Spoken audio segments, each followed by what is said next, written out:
Bojim se da je Crna Gora na dobrom putu da postane deponija.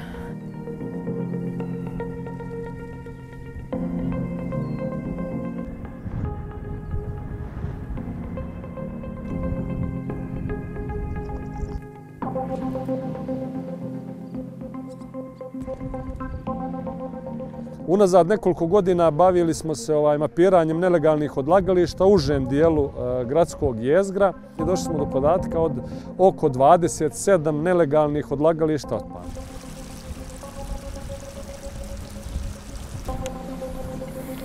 Dvadeset godina se mi bavimo problematikom Gračanice i ono što možemo zaključiti, stanje se ne mijenja. Njene obale služe za odbacanje prvenstveno komunalnog otpada, a onda usred bujičnog toka pokretna je deponija i voda odvozi taj otpad dalje.